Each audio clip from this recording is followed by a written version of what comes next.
함께 먹는 사람 중에 하나가 이 말을 듣고 이르되 무릇 하나님의 나라에서 떡을 먹는 자는 복되도다 하니 이르시되 어떤 사람이 큰 잔치를 베풀고 많은 사람을 청하였더니 잠시할 시각에 그 청하였던 자들에게 종을 보내고 이르되 오소서 모든 것이 준비되었나이다 하며 다 일치하게 사양하여 한 사람은 이르되 나는 밭을 샀음에 아무래도 나가 보아야 하겠으니 청컨대 나를 양해하도록 하라 하고 또 한 사람은 이르되 나는 소 5겨리를 샀음에 시험하러 가니 청컨대 나를 양해하도록 하라 하고 또 한 사람은 이르되 나는 장가 들었으니 그러므로 가지 못하겠노라 하는지라 종이 돌아와 주인에게 그대로 고하니 이에 집주인이 노하여 그 종에게 이르되 빨리 시내의 거리와 골목으로 나가서 가난한 자들과 몸 불편한 자들과 맹인들과 저는 자들을 데려오라 하니라. 종이 이르되 주인이여 명하신 대로 하였으되 아직도 자리가 있나이다. 주인이 종에게 이르되 길과 산을 타기 가로 나가서 사람을 강권하여 데려다가 내 집을 채우라. 내가 너희에게 말하노니 전에 청하였던 그 사람들은 하나도 내 잔치를 맛보지 못하리라 하였다 하시니라. 아멘. 지금도 비가 오나요? 비는 안 오죠? 아침에 집에서 나오는데 비가 조금씩 내려가지고 좀 염려했어요. 좀 일찍 난로를 치웠는데 비가 오고 오면 쌀쌀하고 앉아 계시기에 좀 춥다라는 것을 느꼈는데 염려스러웠는데 그래가지고 부랴부랴 벽에 걸로 선풍 열풍기를 돌리긴 했는데 저거 별로 그렇게 열을 못 느끼는 거라 좁은 공간이라면 많은 효과가 있는데 공간이 넓다 보니까 그게 그렇게 별로 따뜻함을 못 느끼지 않을까 하는 생각이 듭니다. 오늘 본문의 말씀에 보면 말씀의 시작 부분에 15절에 이렇게 말씀하고 있습니다. 한 사람이 식사를 하다가 갑자기 뜬금없이 하나님의 나라에서 떡을 먹는 자는 복되다라고 외칩니다. 외쳤는지 아니면 그냥 평이하게 말을 했는지 아무튼 그 이 한 사람이 말한 이 말이 예수님의 귀에 들려옵니다. 그 말을 들으신 예수님이 그 사람에 대해서 직접적으로 언급은 안 하시지만 하나의 예화를 들면서 그 사람의 잘못된 말을 수정해야 됨을 우리들에게 가르쳐주고 있는 내용의 말씀이 본문의 말씀입니다. 참 그래요. 갑자기 밥을 먹다가 뜬금없는 말을 하면 주변에 있는 사람들도 저 사람 누구야? 뜬금없이 저런 말을 해 라고 이렇게 이해할 수밖에 없겠지요. 도대체 이 사람은 왜 이런 말을 했으며 예수님은 이 사람의 한 말을 어떻게 받아들이셔서 이어지는 예화의 교훈을 하고 있는 것일까? 우리가 본문의 말씀을 이해하기 위해서는 14장 본문 말씀 앞절에 있는 부분까지의 상황을 조금 더 알아야 이런 상황에서 이런 말을 했겠구나라는 것을 유추해 볼 수 있어요.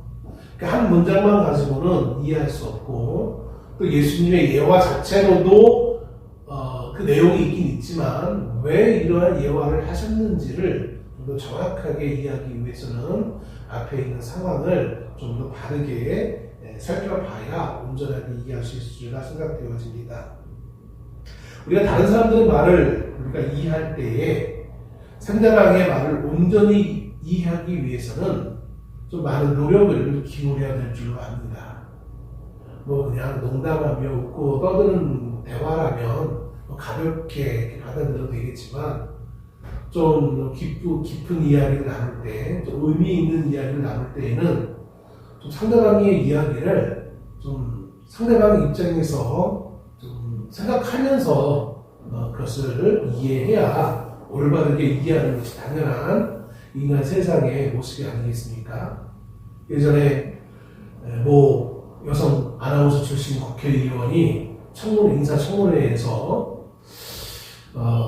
소정의 절차를 거쳐서 그 청문 장관 후보자였는지 정확히 기억이 안 나지만 아무튼 그 후보자의 자녀가 직장에 취업을 하는데 소정의 절차를 거쳤다라는 그런 그 말을 소정이라고 해서 약식으로 잘못 이해해가지고 어떻게 모든 사람들은 다 절차를 거치는데 당신의 자녀는 약식 절차를 거쳐도 이렇게 입사할 수 있었느냐, 이건 특혜 아니냐라는 그런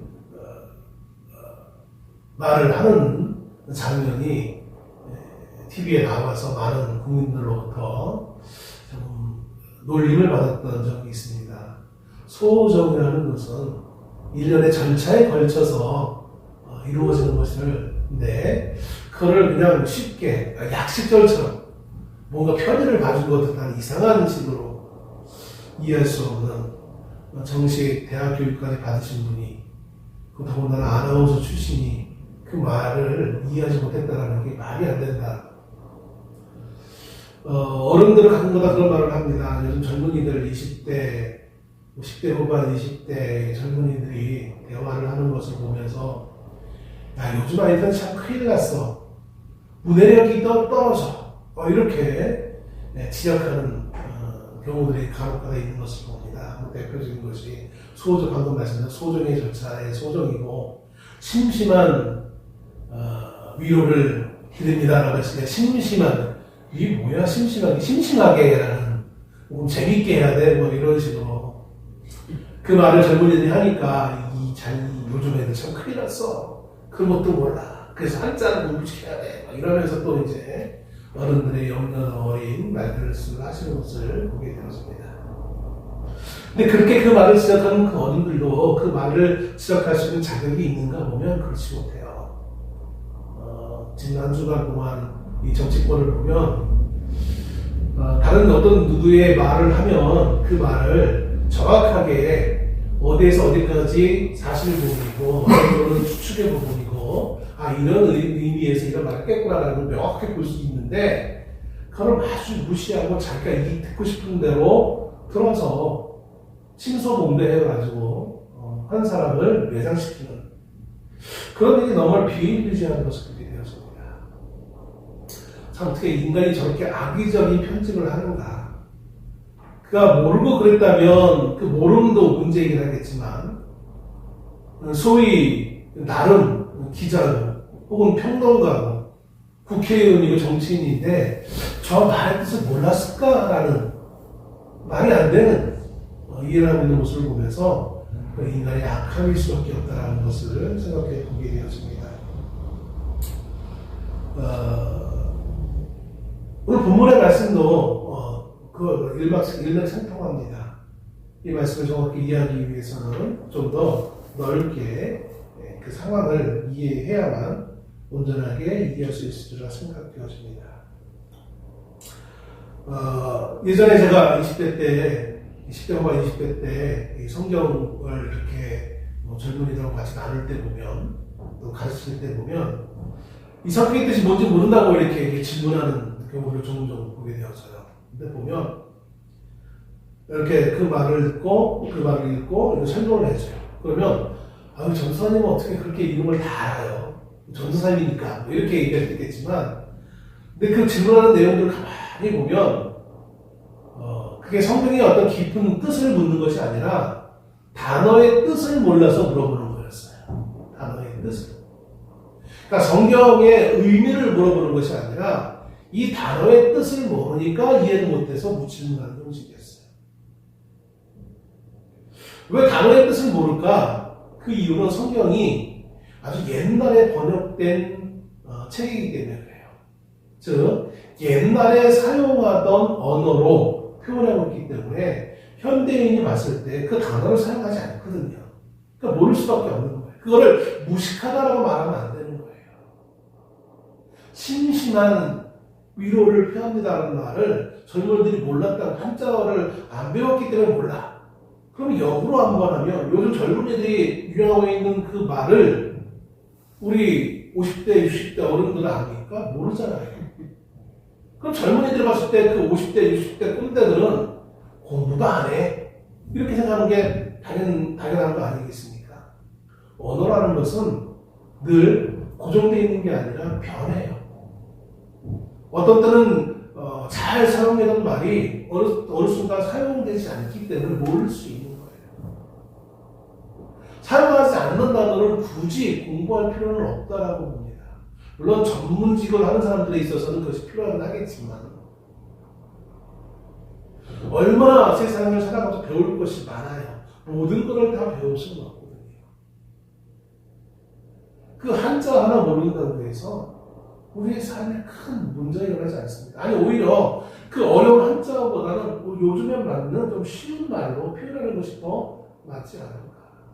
물론 언어의 한계상 그 쉬운 말로 표현할 수 없는 부분도 없지 않긴 있겠지만 그렇다고 해서 모든 일들을 무식하다라고 지적할 필요는 없다는 것이죠. 가르쳐주면 되는 거니까. 오늘 본문의 말씀을 이해하면 가장 중요한 것은 뭐냐면요. 이 상황이 어떤 상황이냐는 거예요. 14장 1절에 보면 안식일이었어요. 안식일에 어떠한 바리새인이 예수님을 초청합니다. 안식일에 우리 집에 와서 예수님 함께 같이 식사합시다라는 거예요. 마치 오늘 우리가 교회가 오전 예배 마치고 성도들이 바로 집에 가지 않고 함께 식사를 하는 것처럼 유대인들도 안식일 날 회당에서 이때는 회당도 존재했기 때문에 성전만 있는 게 아니라 회당이 많이 있었기 때문에 회당에서 예배를 드리고 그리고 나서 같이 식사하는 것을 보편적인 순서로 이렇게 생각하던 그런 시대였어요. 그래서 안식일에 회당에서 예배를 드릴 때 여러 이제 중요한 인물들이 거기 예배에 참여하겠죠. 그리고 특별히 가끔가다 보면 예수님이 그 회당에서 예배를 드릴 때 하나님의 말씀을 전합니다. 그거는 이제 그 당시 오늘날같이 어떤 특별한 목사들만이 아니라 그 당시에는 랍비나 유명한 바리새인들 중에 하나님의 말씀을 이렇게 전하는 그런 순서를 갖는 그런 경우가 많았어요. 그래서 꼭 한 사람이 말씀을 전하는 것이 아니라 돌아가면서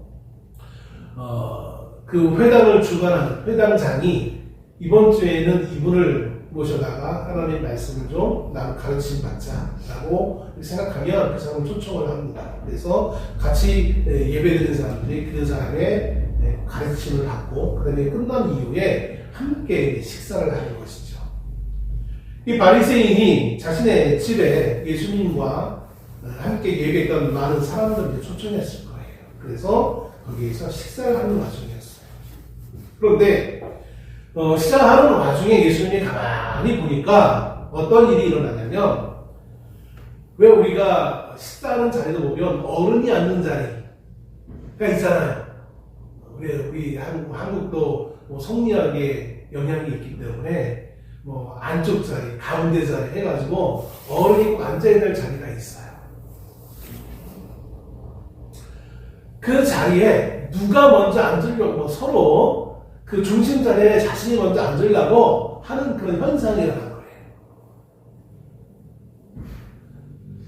그 일종의 자리 다툼이죠.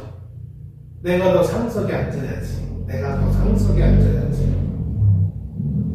자신의 그 상석에 앉는 그 권한은 누구에게 있냐면 그 식사 자리를 준비한 주인이 초청한 사람들을 이렇게 앉도록 배려를 해주는 거예요. 그러니까 그 상석에 앉을 그 권한을 누가 주냐면 그 식사 자리의 주관자가 당신이 이 자리에 앉고 당신은 저 자리에 앉고 이렇게 하는 게 마땅한 거예요. 근데 아마 많은 사람들이 아마 초청받다 보니까 이 집주인이 조금 그 자리에 좀 늦게 들어온 것 같아요. 왜냐면 바깥에 손님을 맞이해야 되니까 안에서보다는. 그러다 보니까 주인보다 먼저 왔던 사람들 가운데 내가 당연히 상석이겠거니 하고 먼저 앉았던 사람이 먼저 있었던 거예요. 자리에 상속자를 가지고 일종의 실랑이를 벌이는 모습을 발견하게 되어지죠. 예수님이. 그 모습을 보고 예수님이 이제 7절 말씀부터 쭉 보면 먼저 상석에 앉으지 말고 겸손히 자기를 낮춰라. 낮은 자리에 앉아있어라. 라는 식의 말씀을 하세요. 그런 그 자리에 다투했던 사람들을 향해서 들려준 말씀이었어요. 그리고 나서는 이제 그 가르침이 어디로 이어지냐면 이 자리를 이 식사 자리를 마련한 주인을 향해서 예수님이 추가적으로 또 가르침을 하시는 거예요. 그것이 12절 말씀이에요. 또 자기를 청한 자에게 이르되 내가 점심이나 저녁이나 베풀거든 벗이나 형제나 친척이나 부원 이웃을 청하지 말라. 그러건대 그 사람들이 너를 도로 청하여 내게 가품이 될까 하노라. 이게 왜 이런 말을 하실까? 우리 한번 생각해 보세요. 야, 네가 식사 자리에 누구 손님을 청할 때 보면 높은 위치에 있는 사람, 부자들, 권력가들 청하지 말고 차라리 가난한 자를 청해. 부자를 청하면 그 부자가 너가 밥 산 거에 대해서 이제 가품을 한다고 너를 다시 청할 거야. 그럼 네가 그 사람에게 선한 행위를 한 거에 대한 의미가 없는 거야. 일종의 그것은 주고받는 것이지 선한 모습이 아니라는 거예요. 차라리 너에게 그 은혜를 갚을 만한 능력이 없는 가난한 자, 가난하기 때문에 너를 다시 초청해서 나를 전에 이렇게 밥을 사주고 이렇게 은혜를 주신 거에 대해서 내가 정말 감사해서 내가 이번엔 은혜 갚는 의미로 당신을 초청할 테니까 오시오라고 할 수 없는 가난한 자, 병든 자, 그런 사람을 차라리 초청을 하라.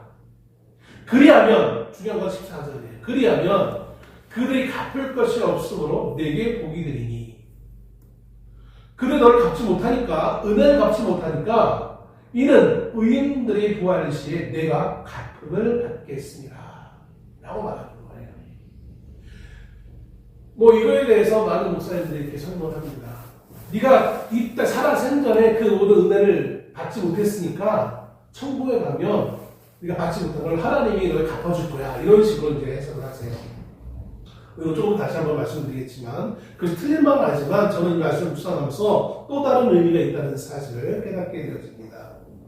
아무튼 그 말을 하니까, 야, 너는 차라리 너에게 은혜를 갚지 못할 만한 가난한 자, 병든 자, 이런 저는 자들, 이런 맹인들, 이런 사람들에게 베풀어 라는 이 말씀을 하시니까, 그 옆에서 듣던 한 사람이 맞아, 그래 이게 본문에 말씀 나와 있지 않지만 마치 그것을 동의하는 척 하면서 뭐를 얘기하냐면 오늘 본문에 말씀 15절에 있는 것처럼 맞아, 하나님의 나라에서 떡을 먹는 데가 복되는 거야. 이런 뜬금없는 말을 하게 되어진 거예요. 야, 너는 부자에게 베풀지 말고 가난한 자에게 베풀어서 네가 나중에 천국에 가서 그 은혜를, 그 복됨을 누릴 수 있어 라고 예수님이 말한 것처럼 느껴지니까, 그래 맞아, 천국에 가서 내가 음식을 먹고 같이 그 천국 잔치에 참여하는 게 그게 정말 복된 것이지, 이렇게 말을 한다는 것이죠. 이 사람이 말한 의미는 과연 무엇이었겠습니까? 우리가 식사를 한다는 건요, 여러 가지 의미가 있을 수 있어요. 예를 들어서 이런 경우가 있겠죠. 내가 어떤 조그만 공장을 하는 사람인데, 내가 저 큰 기업체에 우리 군에서 만든 거를 납품을 해야 돼. 그럼 그냥 납품을 해주면 좋겠지만, 정정당당한 경쟁에서 다른 공장들과 경쟁해서 납품하면 좋겠지만, 그래도 사람이 인지상정이니까 그 납품함을 좀 내가 혜택을 누리기 위해서 그 회사에 좀 높은 위치에 있는 결정권자에게 내가 오늘 밥을 살 테니 함께 이야기를 하면서 뭔가 좋은 게 좋은 거니까 좀 잘 봐주십시오 라는 의미에서 식사 자리를 초청할 수가 있어요. 그런 것도 있고, 아니면 정말 그냥 친목을 다지기 위해 아무 의미 없이 다른 어떤 욕심 없이 그냥 친목을 다지기 위해 식사 자리를 마련해서 누군가를 초청해서 식사하는 경우도 있죠. 각각의 음식을 먹는다는 것은 단지 음식을 먹는다는 의미만이 아니라 플러스 알파 무엇인가 의도가 있을 때가 참 많아요.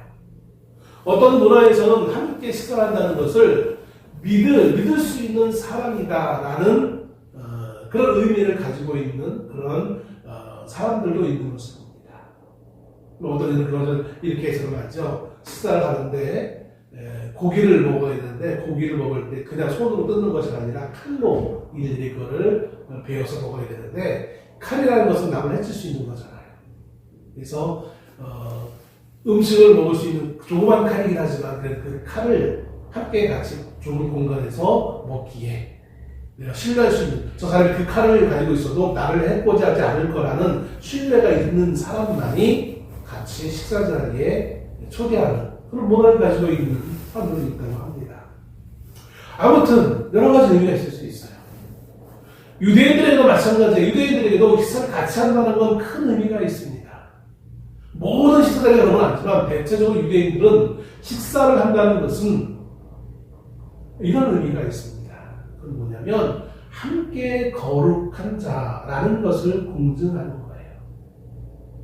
너와 내가 거룩해야만 식사 자리에 함께 할 수 있는 거예요. 다른 말로 표현하면 오늘날 현대 우리 기독교적 관점에서 표현한다면 너와 나는 함께 구원받은 자이기 때문에 이 구원받은 자끼리 함께 같이 식사하는 거야. 이 식사 자리에는 구원받지 못한 자는 함께 할 수 없어 라는 전제가 깔려있는 거예요. 우리가 성경에 보면 다윗이 사울에 의해서 목숨을 위협받을 때에 하나의 지혜를 꾀를 내서 도망치죠. 그때 사울 왕의 아들인 요나단에게 허락을 구합니다.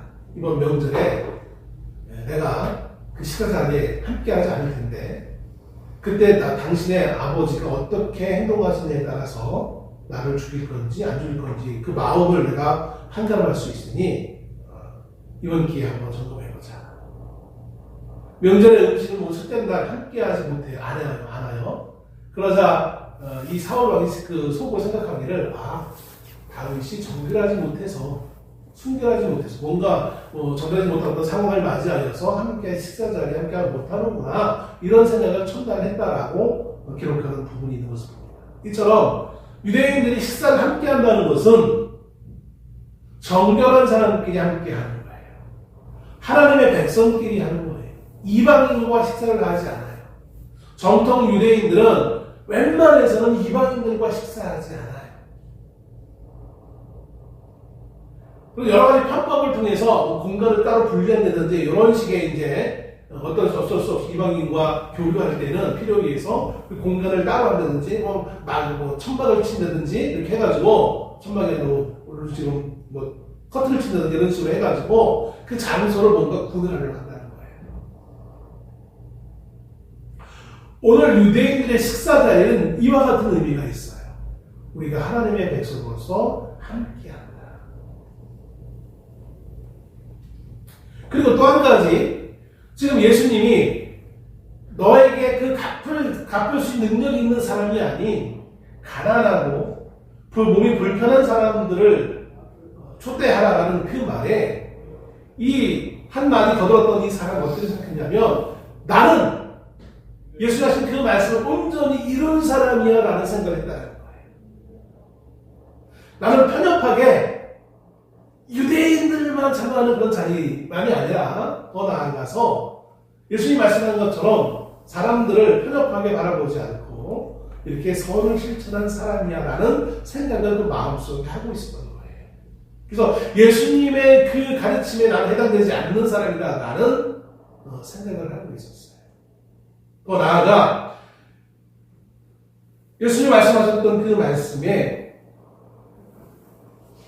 14절에 있는 말씀처럼 의인들이 부활 시에 라고 나와 있거든요. 이 의인들은 누구를 얘기하냐면 유대인들을 얘기하는 거예요. 율법을 가지고 있던 유대인들, 아브라함의 후예들. 그들이 부활 시 하나님 나라에 갔을 때에 그 대가를 받을 것이다 라는 그 말. 대가를 받는다는 그 말에 꽂힌 거예요. 그래서 그래 나는 다른 유대인과는 다르게 이렇게 율법적으로 말씀하셨던 것처럼 가난한 자, 나에게 다시 갚을 수 없는 그런 사람들을 내가 잘 선대했어. 그래서 나는 당연히 이 천국에 가서 이 복을 받을 만한 자격이 당연히 있지라는 그런 생각 가운데 무심코 이 말을 15절에 있는 말을 하게 되어진 거예요. 그러니까 나는 달라. 나는 특별하게 이 천국에 갈 자격이 있고 그 다음에 거기에서 자격뿐만 아니라 거기서 뭔가 더 큰 무언가를 받을 만한 상을 받을 만한 자격이 있어 라는 생각을 가지고 있다는 거예요. 그런 생각을 가지고 있는 이 한 사람의 그 마음을 예수님은 파악하시고 이어지는 본문의 말씀 여호와의 말씀을 하시고 있습니다. 이 말씀은 마태복음 22장에 나와 있는 혼인잔치의 비유와 매우 유사한 내용의 말씀이 흐름으로 이어지고 있습니다. 우리 여러 번 들어왔던, 한두 번쯤 들어봤을 듯한 그런 내용이죠. 어떤 사람이 큰 잔치를 베풉니다. 그 사람들을 청했어요. 그리고 이제 마치 그날 디데이가 되어서 자신 집에 있는 종들을 보냅니다. 그래서 청했던 사람들을 모셔오려고 하는 거죠. 근데 마치 서로 짠 것처럼 그 결과에 동일한 결과의 말을 하는 거예요. 나는 그 잔치에 갈 수 없다라는 거예요. 그러면서 그 잔치에 갈 수 없는 이유에 대해서 설명을 합니다. 18절에 밭을 샀기 때문에 난 이 밭에 한번 나가봐야 돼. 내가 산 이 밭이 좋은 밭인지 나쁜 밭인지 내가 밭을 한번 읽어봐야 돼. 라는 의미겠죠. 또 어떤 사람은 말하기를 내가 소 5겨리를 샀어요. 5겨리라는 것은 2마리를 한 겨리로 이렇게 얘기했거든요. 우리는 농사 지을 때 한 마리의 소가 보통 밭을 내잖아요. 근데 유대인들은 2마리를 엮어서 함께 같이 밭을 내게 했어요. 5겨리라는 건 소 10마리를 산 거예요. 얼마나 큰 부자겠습니까? 소 10마리를 가지고 있어요. 농사 짓기 위해. 마침 이 소 10마리를 샀기 때문에 내가 이 10마리 산 이 소를 가지고 밭을 한번 갈아봐야 되겠어요. 또 어떤 이는 말을 하기를 나는 지금 결혼했어. 그래서 내가 가지 못해. 라고 거부한다라는 거예요. 자, 이 말을 들은 주인이 어떻게 했어요? 노했다라고 21절에 말씀해 주고 있습니다. 여기에 보면은요, 한 사람 다시 보면 밭을 사고요, 소를 사고요, 장가를 갔어요. 나에게 중요한 일이 있기 때문에 나는 갈 수 없어. 라는 거죠. 이 부분을 우리가 논리적으로 저도 이제 그렇게 마태복음의 말씀을 전하면서 그렇게 해석해서 말씀을 드렸던 기억이 나는데 이미 한번 청했었어요. 예약을 했던 사람들이에요. 오기로. 근데 자기의 상황이 변했다고 해서 오지 않는 거에 대해서 분노했다는 것이죠. 그것도 틀린 건 아니에요. 맞아요. 근데 저는 이번 말씀을 준비하면서 묵상하면서 또 다른 의미를 제가 발견하게 되었습니다. 야, 오기로 하고 안 오면 어떡해? 라는 차원에서 이 주인이 분노했다기보다는 오늘 예수님이 누가복음에서 전하고자 하는 핵심 내용은 뭐냐면 오기로 해놓고 안 올 거에 대한 분노라기보다는 또 다른 의미의 분노의 이유가 여기에 담겨져 있는 것으로 되어집니다. 그럼 앞에 있는 내용과 연결되어지는 거예요. 이들은 어떤 생각을 가졌느냐면 이 잔치에 참여하고 참여하지 않는 그 권한이 누구에게 있는 것이다? 나에게 있는 것이라고 생각했어요. 당연하잖아요. 그죠? 내가 누구 친인척에 결혼식이 있어요. 그러면 선착장이 오면 내가 선택해서 가는 거지. 내가 바쁘면 안 갈 수도 있지. 이게 맞잖아요, 사실은. 누구나 다 그렇게 한단 말이에요. 근데 오늘 예수님이 하신 이 비유에는 보편적인 우리가 생각하고 있는 그 사회적 정서에 담겨있는 내용이 아니에요.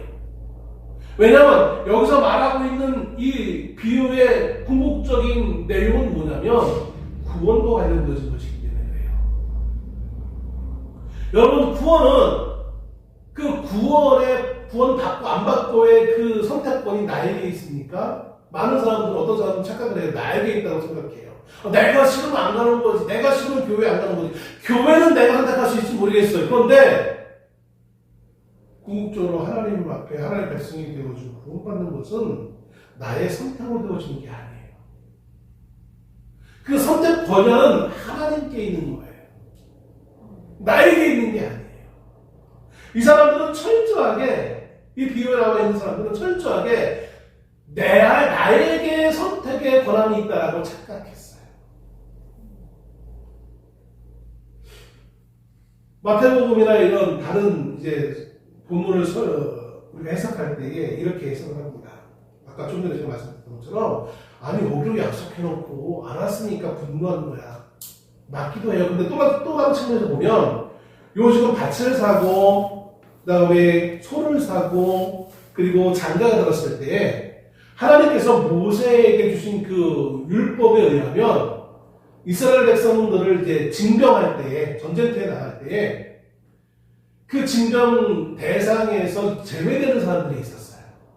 지금 뭐 보니까 오늘 아침인가 어젯밤에 제가 유튜브 간혹, 요즘은 뉴스를 TV라고 유튜브로 보통 대부분이 보잖아요. 저도 보는데, 미국에서 트럼프가 지금 호르무즈 해협에 거기 원유를 수입하는 해당 국가들은 군함을 보내서 자국을 거기에 이제 그 모든 지나가는 배를 보호할 책임이 있으니까 오시오라고 해서 뭐 한국, 일본, 뭐 영국, 뭐 몇 나라를 이렇게 얘기하면서 꼭 집어가지고 군함을 탈전하라고 이렇게 지금 원포 놓고 있는 걸 보니까 보는데, 그 전쟁에 징병을 하는데 이스라엘 성인 남성이라면 누구나 다 징병에 응해야 돼요. 그런데 예외 사항이 있어요. 그 예외 사항이 뭐냐면, 밭을 사서 아직 수확을 한 번도 거둬보지 않은 사람, 또 결혼을 해서 아직 1년 지나지 않은 사람, 신혼인 사람. 이건 하나님이 일종의 배려 차원에서 그렇게 말씀하셨던 거거든요. 마찬가지, 이것이 징병은 아니지만 이 잔치도 마찬가지예요. 율법적으로 봤을 때 여기에 참여하지 않아도 큰 지탄받을 만한 사람이 안 되는 거예요. 율법에 의한다면 내가 지금 장가 들어가지고 당연히 이걸 안 가도 되는 거지. 내가 신혼자녀처럼 내가 신부에게 최선을 다해야지. 내가 거기 가다가 무슨 일을 당할지 누가 알고. 지금같이 우리 대한민국 치안이 좋아가지고, 치안이 좋아도 보면 간혹가다 이렇게 사망자가, 오늘도 보니까 누가 칼골이나 해가지고 어떤 20대 여성이 죽었다는 기사도 봤는데, 잔치집에 가다가 사고 나서 내가 죽을 상황도 있고, 여러 가지 가능성이 있는데, 율법에 의하면 나는 안 가도 지탄받지 않아. 그래서 여기 오늘 말씀해 보면 이 사람들이 안 간다고 하면서 그 앞에 두 사람은 청컨대 나를 양해해 주십시오 라고 좀 조심스럽게 목감에 대해서 미안함을 표현하고 있는데, 마지막 사람은 어떻게 했어요? 장가 갔던 사람은 그냥 못 가겠다, 못 하겠다, 아주 당당하게 얘기해요. 이 말은 그런 권리가 있는 거예요. 율법적으로 봤다면. 율법으로 본다면 이 사람들의 이 못 가겠다는 이 말이 정당할 수도 있는 거예요. 그런데 왜 예수님은 이 예화의 주인이 분노했다고 했을까요? 오지 않은 거에 문제가 있는 것이 아니라 이 권한이 나에게 있다라고 그들은 생각했다는 거예요. 이 자리에 앉는 것이 나에게 사회에서 높은 위치에 있으니까 내가 상석에 앉는 것이 당연하지, 나의 권리라고 생각했던 사람들의 앞에서 서로 다투고, 7절로 9절 말씀에 보면 서로 자기가 그 상석에 앉으려고 서로 누가 더 높은가 그렇게 좀 서로 이렇게 뭐 음식을 민증 까보고 막 그런 식의 어떤 모습을 보인 거란 말이에요. 한국인들 만나면 맨 먼저 하는 거 호구 좋잖아요. 이거 몇 살입니까? 몇 년생이야? 우리 민증 까자! 해가지고 한 살이 더 많은 그때 또 형이고, 어리면 뭐 동생 아우고, 뭐 이러잖아요. 그것처럼 내가 사회적 지위가 이렇게 높으니까 내가 당연히 내가 여기 앉을 권한 내가 있는 거야. 그래서 제가 아까 뭐라고 말씀드렸습니까? 이 권한은 누구에게 있다고요? 그 자리를 마련한 사람이 상석에 앉힐 권한이 있는 거예요. 이 비유의 내용은 야, 왜 안 왔기 때문에 분노했다라기보다는 예수님의 정확한 핵심은 뭐냐면 오고 안 오고의 이 권한은 누구에게 있다? 너에게 있는 게 아니라 이 잔치를 준비한 주인에게 있다라는 거예요. 이걸 좀 더 깊이 생각해 봅시다. 이 잔치는, 예수님이 말씀하신 이 잔치는 무엇입니까? 이 잔치를 준비한 주인은 누구였습니까? 하나님이었어요. 예수님의 비유에 나온 이 잔치의 주인은 하나님이었어요. 누구를 초대했습니까? 유대인이에요. 아브라함의 후예였던 유대인들, 그들을 초대했던 거예요. 그 초대했던 유대인을 들어오기 위해 보냈던 이 종은 누구입니까? 구약시대, 즉 예수님 시대까지 하나님이 계속해서 보냈던 하나님의 선지자들이었어요. 선지자들은 계속해서 너희는 내 백성이니 내 말을 듣고 나에게 오라 라고 계속해서 전달해 주었어요. 잔치는 무엇입니까? 이미 오래전에 준비했던 잔치, 그 잔치가 실제로 되어진 이 날, 어떤 날입니까? 예수님으로 말미암아 이제 마침내 이루어진 하나님의 나라를 상징하고 있는 거예요. 마침내 너희들을 위해서 마침내 준비했던 이 하나님의 나라의 잔치가 열려서 주인 되신 하나님 예수 그리스도를 만나고 관계 가운데 있어야 될 그 상황에 너희는 고작 율법을 들먹이면서 율법에서 예외 조항이 있으니까 나는 거기 참석하지 않아도 돼. 나는 율법을 지키는데 만족해. 율법을 이름으로 나는 의롭고 정의로워라고 생각하고 있는 그들을 향하여서 모든 권한은 너희에게 있는 게 아니라 이것을 준비하는 하나님께 있음을 말씀해 주고 있는 거예요. 더 나아가 좀 전에 말씀드렸던 것처럼 이 밥 먹다 뜬금없이 그래 하나님 나라에서 떡을 먹는 자는 복이 있다라고 말하는 이 사람의 그 마음의 중심을 예수님은 감탄하시고 네가 그 자격이 있어서 거기에 있는 거 아니라는 거예요.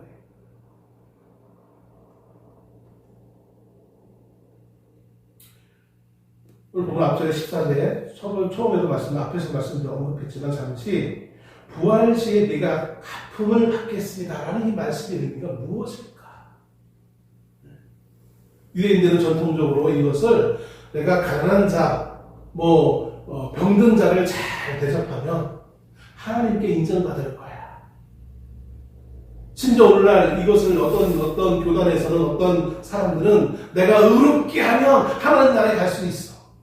옳은 행위를 하면 그 대가로 하나님 나라에 갈 수 있는 것처럼 침소봉대해가지고 하나님 의도와는 전혀 상관없이 자기의 이해식으로 이게 정리하라고 하면서 사람들은 병문의 말씀을 이해하는 사람들도 있어요. 근데 그렇지 않아요.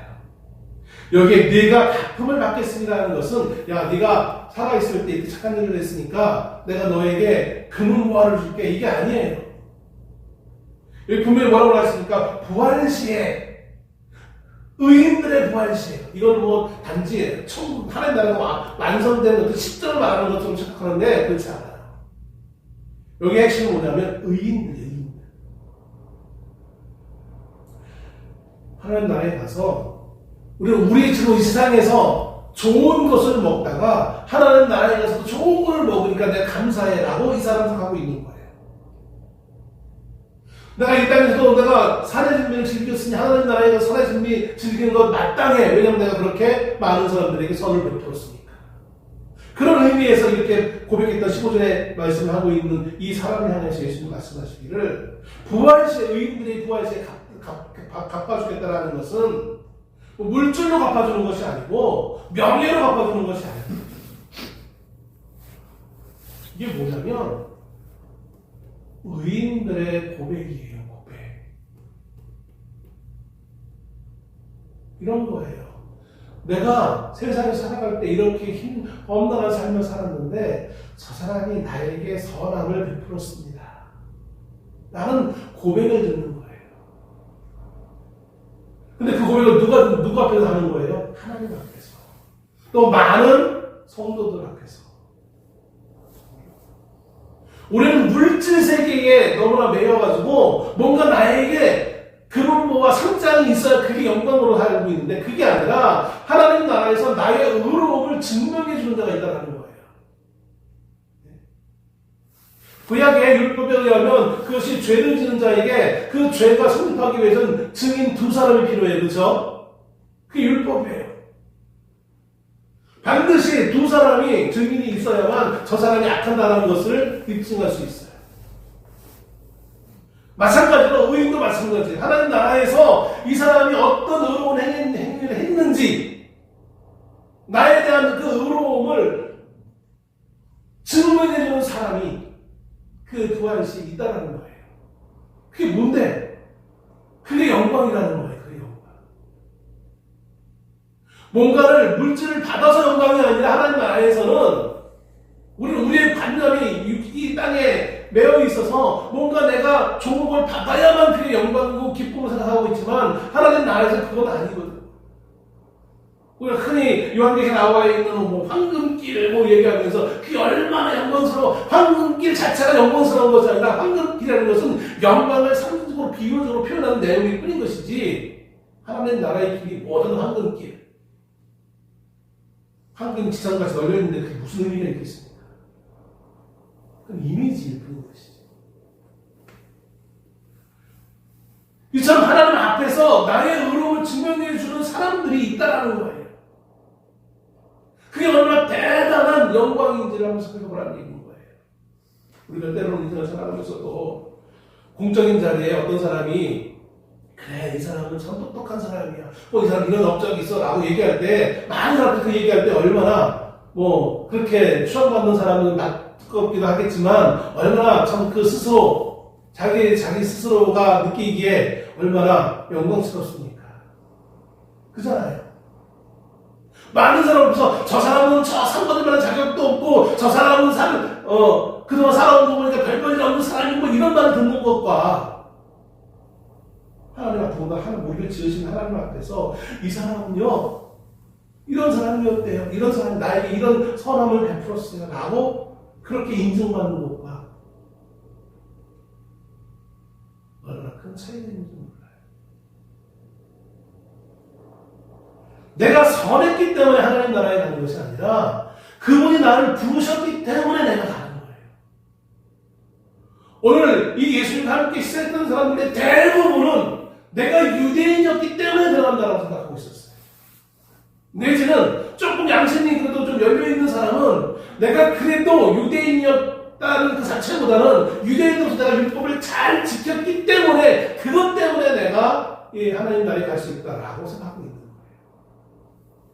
저들은 선을 행하지 않고 나는 유대인으로서 계명을 잘 지켰기 때문에 갈 수 있는 거예요. 그런데 예수님은 이 예화를 통하여서 아니다라는 거예요. 너희들 한 사람도 들어가지 못해. 물론 이거 문자적으로 받아들여도 안 돼. 그렇다고 유대인 다 구원 받느냐, 구원 받느냐, 그 관점이 아니거든요. 이 구원의 주권은 누구에 있다? 하나님께 있음을 말씀하고 있는 거예요. 그래서 주인이 종에게 뭘 어떻게 얘기합니까?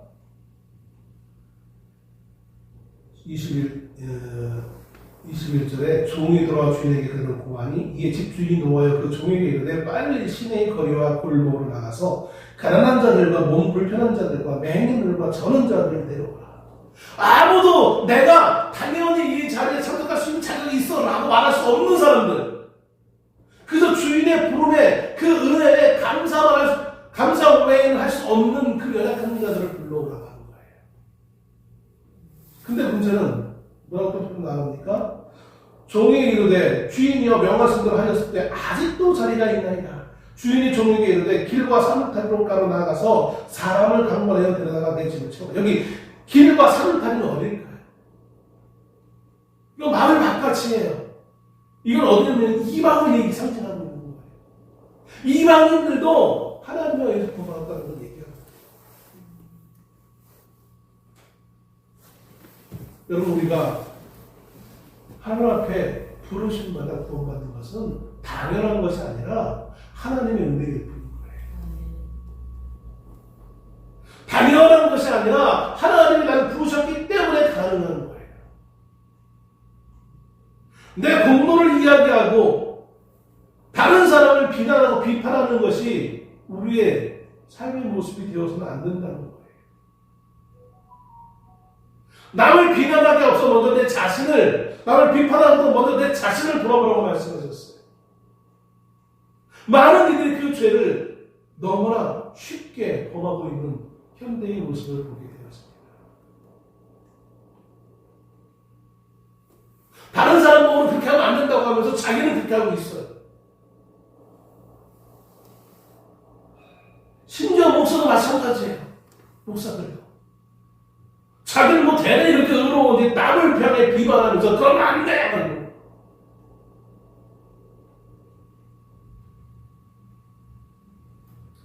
우리 누가 정말 잘못된 삶을 살고 있다 할지라도 사람들 앞에 그것을 이 사람이 이렇게 잘못했어! 이렇게 선언하는 게 아니라 성경에 의하면 어떻게 됩니까? 먼저 그 사람을 찾아가서 그 사람과 대화를 하는 거예요. 권면하는 거예요. 내가 정말 나쁜 양보, 내가 정말 의롭고 그 사람이 악했을 때 그런 사랑하는 마음을 가지고 그에게 가서 권면하는 것이지, 많은 사람들 앞에 이 사람이 이런 일을 잘못했으니까 안 돼! 저 사람과 관계를 끊으시오! 이렇게 선언할 자격이 목사라고 있는 거 아니에요. 근데 많은 목사들이 그렇게 하고 있어요.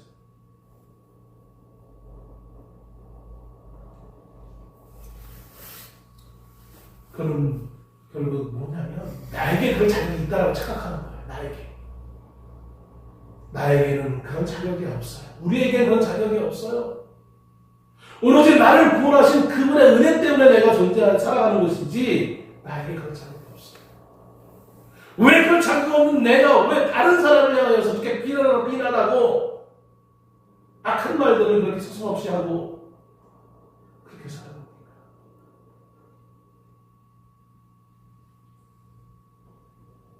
어느 누구도 나에게 그런 자격을 부여주지 않았어요. 사회도 미치니까 그래 그렇게 당연히 해야죠. 그래서 말씀드렸잖아요. 사랑하는 마음으로 먼저 그에게 찾아가서 권면하라. 다른 사람도 그런 피해를 받으면 안 되잖아요. 진정한 사랑이라면 그에게 가서 그에게 권면하는 것이 먼저 우선이라는 거예요. 여러분, 우리는 나에게 그럴 자격이 있다라고 착각을 해요.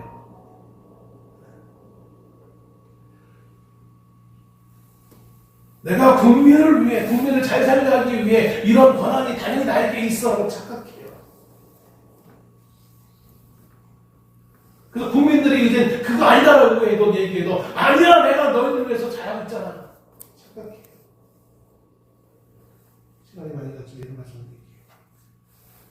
일론 머스크가 AI 시대를 이야기하면서 이렇게 얘기했던 거죠.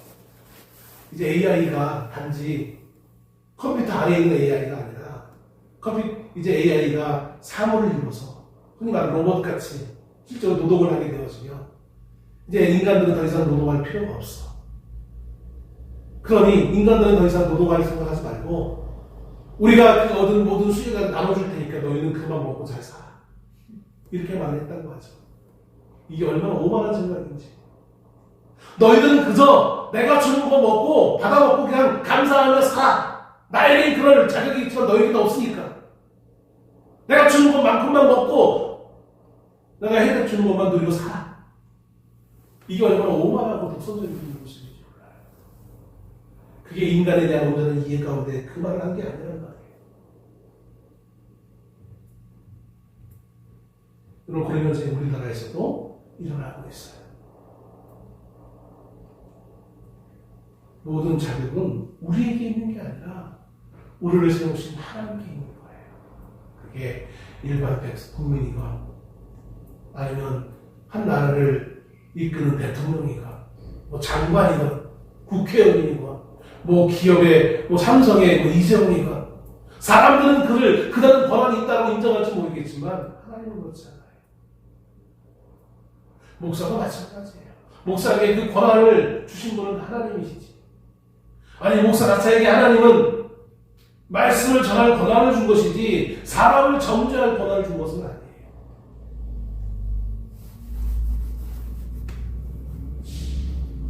여러분, 오늘 우리가 살아가는 것은 이 잔치를 베푸신 분의 은혜 가운데 살아가는 거예요. 우리를 채우신 분의 은혜 가운데 우리가 살아가는 거예요. 이제 곧 고난주간이 다가옵니다. 주님은 아무런 대가도 바라지 않으시고 우리에게 은혜를 베푸신 이후에 십자가를 지셨어요. 그 은혜 받은 자가 어찌 감히 그 큰 은혜를 받았으면서도 여전히 우리는 다른 사람들을 지배하려고 하고 다른 사람의 것을 빼앗으려고 하고 내 것을 좀 더 빼앗기지 않기 위해 다른 사람을 억누르는 것을 지극히 당연한 권리로 착각하며 우리 인생을 살아가는지 몰라요. 그러면서 내가 가지고 있는 권한으로 내가 조금 너에게 나눠준 거에 대해서 너희들 감사해. 뭐 이런 식의 삶을 살아가고 있는 거예요. 이게 믿지 않는 사람의 모습이 아니라 믿는 사람의 모습이라는 거예요. 이번 한 주간 이 주권이 우리의 주권이 나에게 있는 것이 아니라 하나님께 있음을 고백하며 그렇게 믿으며 그런 모습으로 살아갈 수 있는 우리 한 주간의 삶이 될 수 있기를 주의 이름으로 축원합니다. 기도하겠습니다.